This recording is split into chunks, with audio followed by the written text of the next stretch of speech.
Assalamualaikum warahmatullahi wabarakatuh.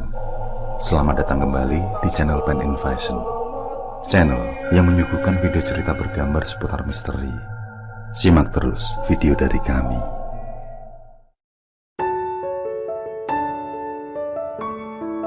Cinta memadukan segalanya. Cinta juga melahirkan kasih sayang yang semakin bertumbuh di setiap waktu. Namun terkadang cinta hanya berbuah kenikmatan semata yang diperoleh dari keagungannya. Tidak sedikit orang melakukan cinta terlarang yang seharusnya tidak dilakukan.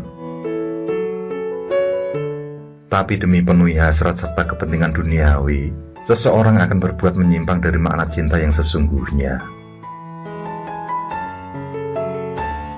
Apalagi dalam kehidupan seperti saat ini, banyak orang yang memperjualbelikan cinta. Padahal mereka paham tentang laknat yang menunggu.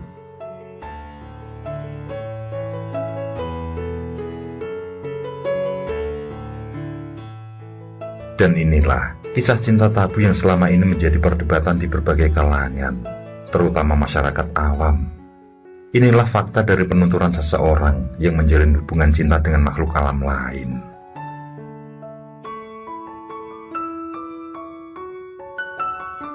Cinta Nyai Ronggeng.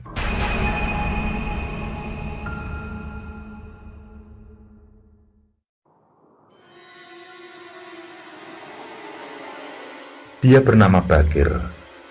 Kesuksesan lelaki parubaya ini berasal dari memuja atau nyupang. Selama ini, hubungannya dengan sosok makhluk halus didasari cinta yang tumbuh atas dasar saling membutuhkan. Sang gaib yang bernama Nyai Ronggeng memiliki paras yang cantik jelita. Dia membutuhkan sosok Bagir demi memuaskan hasrat, sedangkan Bagir memanfaatkannya demi kehidupan yang bergelimang harta. Bagir pun jatuh ke pelukan sang gaib dengan iming-iming harta benda yang dia inginkan.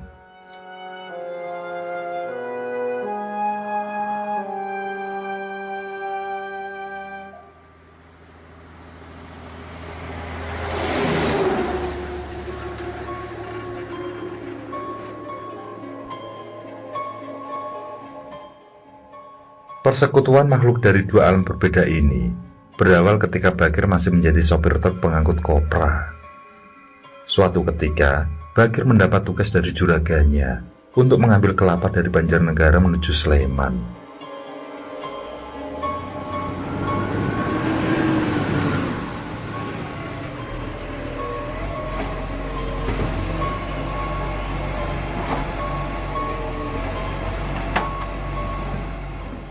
Di saat hendak pulang, tepatnya di daerah Temanggung, dia memutuskan istirahat di sebuah warung kopi. Disinilah Bagir bertemu laki-laki tua yang bernama Mbah Klono.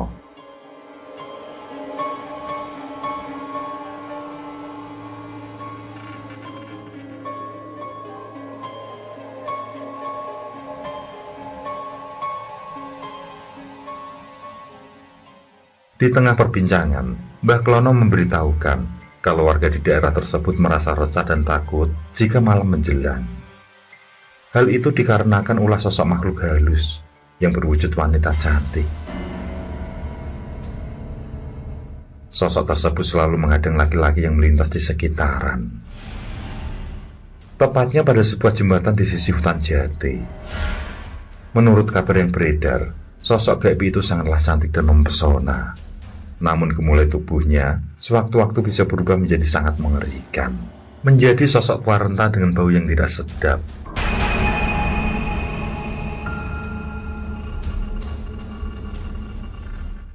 Mbah Klono melanjutkan, jika sosok demit itu menghadang orang yang melintas, tujuannya adalah merayu dan mengajak berhubungan intim. Namun secara kebetulan, warga yang dijumpai adalah orang-orang yang memiliki iman kuat, sehingga mereka tidak tergoda meskipun dengan berbagai iming-iming. Mereka menghindar dari permasalahan dengan demi tersebut, karena ingin hidup tentram dan panjang umur.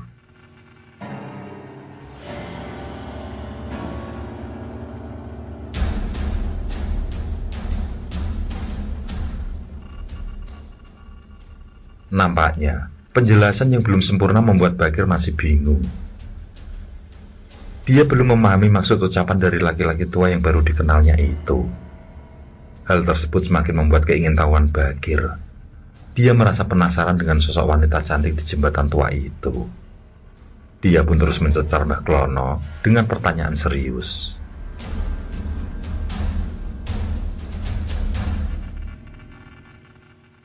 Malam itu menjadi malam cukup panjang ketika Mbah Klono mengisahkan tentang asal-usul Nyi Ronggeng.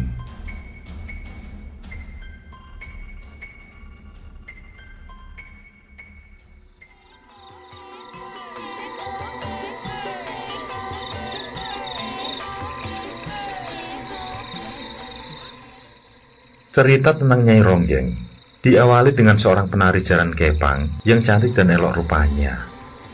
Dia juga menggunakan tutur kata yang sangat lembut. Bukan hanya itu saja, Nyai Ronggeng juga sangat pandai menari dengan gemulai dan lincah, selayak penari yang piawai demi mengikuti gending gamelan yang dimainkan.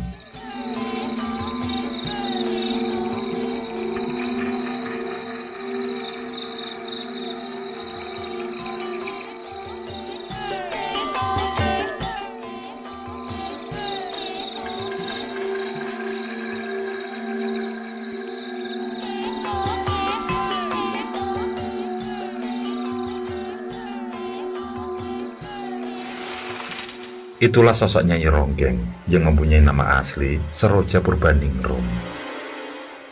Nyai Ronggeng tidak asli berasal dari wilayah Temanggung, namun berasal dari wilayah Jawa Timur. Nyai Ronggeng didatangkan oleh menir-menir Belanda untuk dapat menghibur mereka di barak tempat berkumpulnya mandor-mandor. Terutama setelah mereka lelah bekerja memanen tembakau. Karena kedatangan Nyai Ronggeng, barak dan perkampungan menjadi ramai. Khususnya para lelaki yang berlomba-lomba melihat Nyai Ronggeng menari dalam sebuah pesta perayaan. Nyai Ronggeng dan tim pemain tari kepangnya tersebut menjadi sangat digemari oleh masyarakat.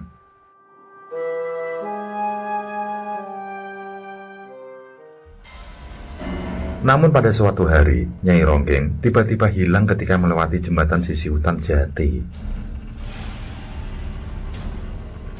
Seluruh pelosok desa sudah mencari keberadaannya, namun tidak membuahkan hasil.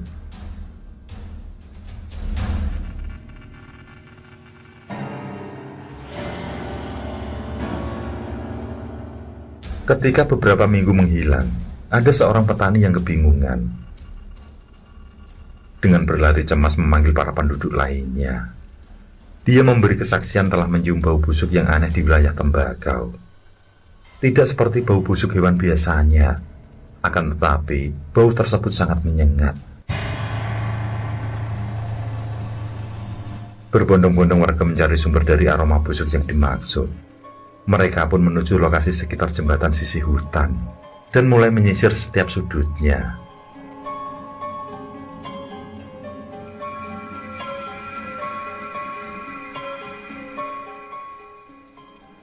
Pada akhirnya, ditemukanlah jasad Nyai Ronggeng yang berada di balik pohon tembakau dekat aliran sungai.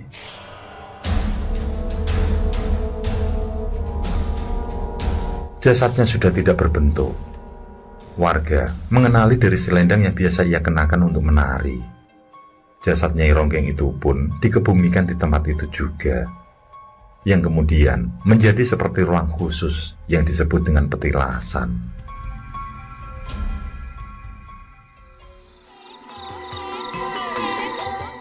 Setelah kejadian itu, banyak kejadian-kejadian mistis yang terjadi. Tidak jarang ada yang melihat Nyai Ronggeng masih menari di setiap ada pertunjukan. Sosoknya terlihat samar di antara penari kuda kepang lainnya. Selain itu, banyak sekali penari yang kerasukan makhluk gaib.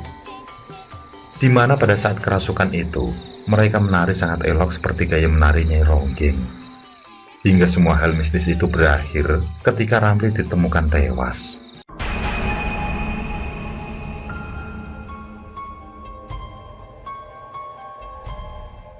Ramli sendiri adalah seorang yang dekat dengan Nyai Ronggeng. Bahkan mereka akan menggelar pesta pernikahan di desa Nyai Ronggeng beberapa bulan setelah kematian wanita penari itu.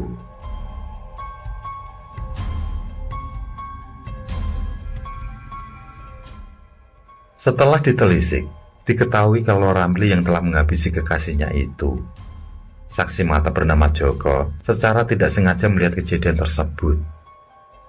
Joko, yang sedang bertugas menjaga kebun, juga sempat mendengar pertengkaran dua insan tersebut. Yang ternyata sumber masalah adalah tentang sikap Nyai Ronggeng yang berubah. Dia mendapat bayaran lebih karena mau ditituri oleh siapapun yang berani membayar lebih. Dia telah menjual diri.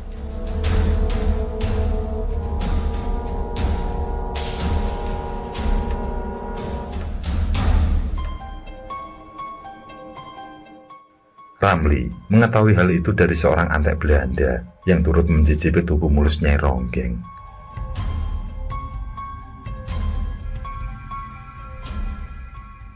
Pengakuan jujur Nyai Ronggeng membuat Ramli naik pitam. Cinta tulusnya serasa tidak lagi berharga. Meskipun Nyai Ronggeng berjanji tidak akan mengulangi perbuatannya lagi, namun rasa tidak percaya terlanjur merajai otak Ramli. Lelaki itu memutus tali cinta, lalu segera beranjak.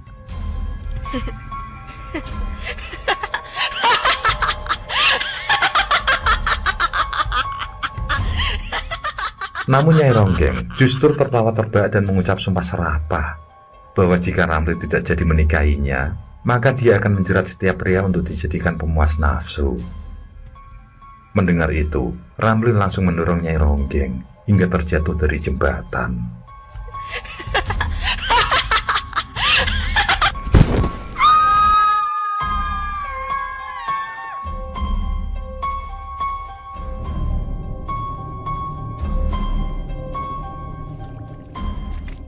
Setelah mengetahui Nyai Ronggeng tewas, Ramli segera turun dan menyeretnya di balik semak. Ramli yang sedang menenangkan diri mendengar langkah cepat semakin menjauh. Segera dia bangkit dan mengejar arah suara. Dan rupa-rupanya Joko ketahuan di malam itu.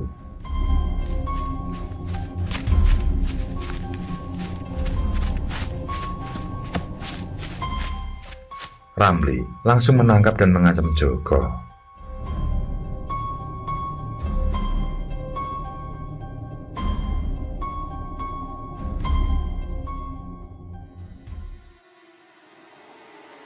Setelah kematian Ramli yang misterius, barulah Joko buka suara dengan kesaksian yang tidak diragukan.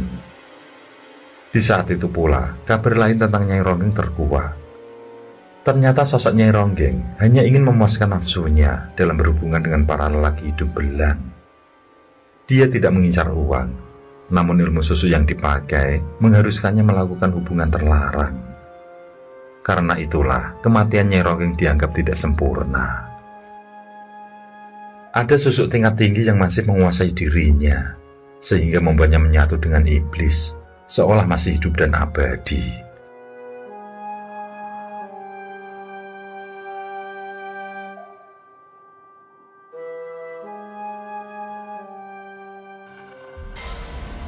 Seiring berjalannya waktu, sekitar tahun 70-an tempat yang disebut sebagai petilasan atau makam Nyai Ronggeng tergerus oleh longsoran tanah. Tempat itu pun sudah tidak ada lagi karena tertimbun.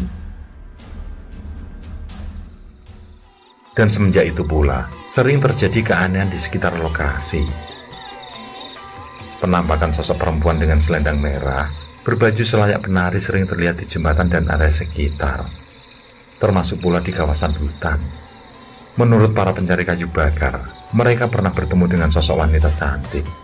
Mereka sering digoda dengan bentuk tubuh disertai tarian yang gemulai. Namun semua pasti lari terbirit-birit karena merasa aneh dan takut terjadi apa-apa. Semenjak penampakannya di jembatan tua itu, ada beberapa orang yang nekat mengawini Nyai Ronggeng. Setiap kali itu terjadi, tidak ada lagi gangguan dari Nyai Ronggeng.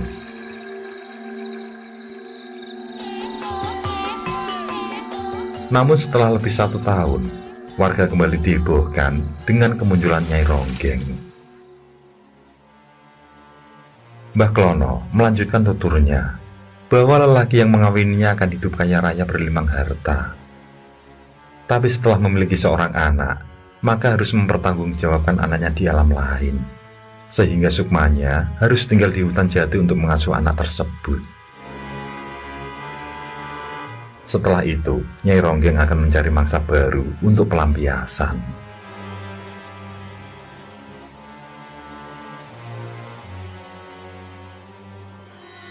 Setelah pertemuannya dengan Mbah Klono di malam itu, Bagir terus memikirkan sosok Nyai Ronggeng. Dia yang selama ini hidup dalam kesusahan, akhirnya bertekad bertemu dengan sosok Nyai Ronggeng demi menemukan kebahagiaan yang diidamkan. Dia pun menyiapkan cara khusus agar tidak memiliki keturunan setelah perkawinannya nanti. Dia menemui dan mengumpulkan informasi dari beberapa orang yang paham hal gaib, hingga dia mendapat wejangan hingga dibekali Azimat oleh Abah Akil dari wilayah Cilacap.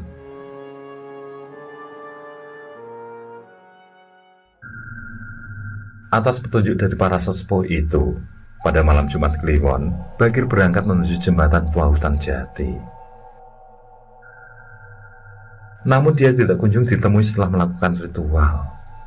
Dia pun memutuskan memasuki hutan yang terkenal angker dan wingit.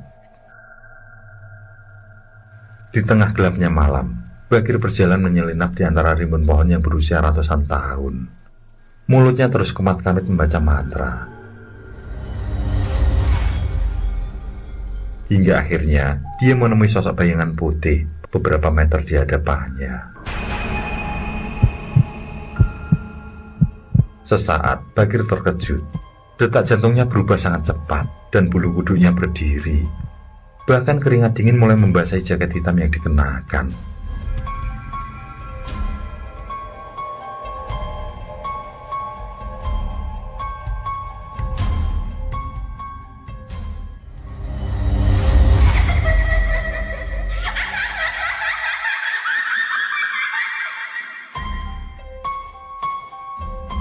Sesaat kemudian bayangan itu telah berubah menjadi sosok cantik jelita, disusul dengan suara tawa menggema yang sangat menakutkan. Dengan nyali yang tersisa, Bagir menggenggam erat Azimat, lalu berseru memanggil sosok tersebut. Setelah suara tawa lenyap, dia menyatakan niatnya yang sungguh-sungguh dan siap menanggung resiko di masa mendatang.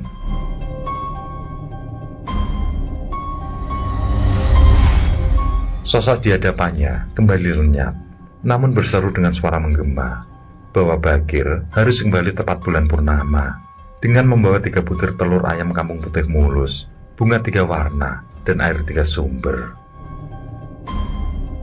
Setelah suasana lengang, Bagir langsung bergegas pulang.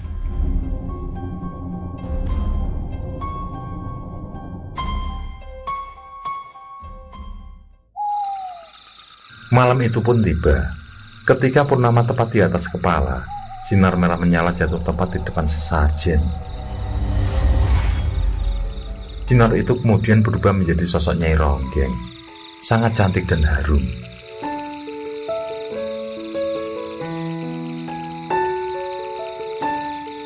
Tanpa ada percakapan, pergumulan 2 makhluk beda alam pun terjadi di tempat terbuka.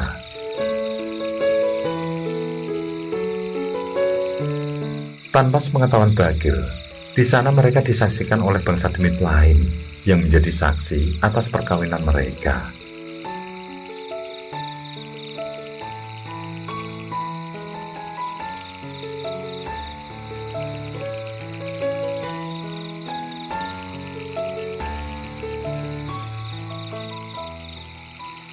Dan setelah malam itu, Nyai Ronggeng akan datang kapanpun untuk minta jatah Bagir. Sedangkan Bagir diperbolehkan meminta apapun yang dia mau.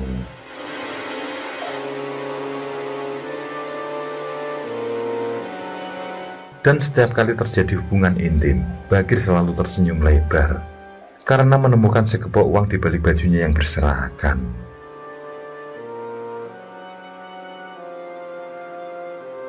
Seiring berjalannya waktu, Bagir merasa terlindungi dari musibah berkat kehadiran Nyai Ronggeng. Bahkan dia terselamatkan ketika hendak berbisnis ke Jakarta. Ketika itu, dia sudah membeli tiket kereta api. Saat hendak berangkat, dia mendapat bisikan agar membatalkan perjalanannya. Beruntung hal itu dilakukan. Karena selang beberapa jam, tersiar berita kalau kereta tersebut mendapat musibah di stasiun Pemalang. Di gerbang yang seharusnya dia tumpangilah yang paling banyak korban, yakni mencapai 34 orang.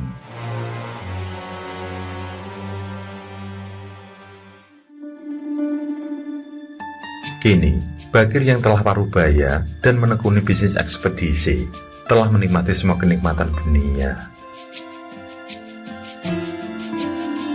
Tanpa pengawalan dan kucuran dana dari Nyai Ronggeng, tentu usahanya sudah gulung tikar. Bagi orang yang tidak mengetahui, usahanya pasti dianggap lancar dan mulus, sehingga selalu menambah armada. Padahal semua itu atas buah cintanya dengan Nyai Ronggeng.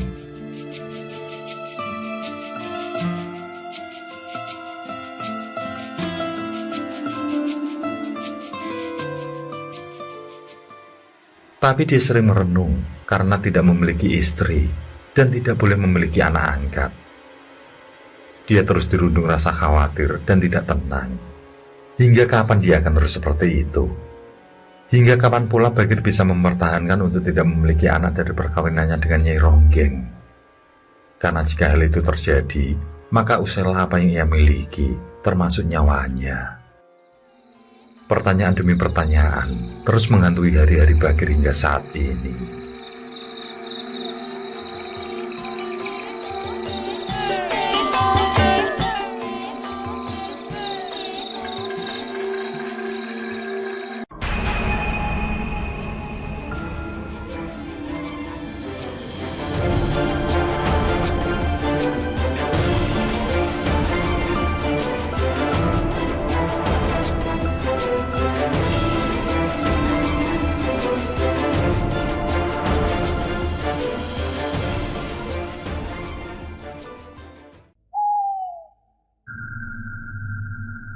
Oke, terima kasih.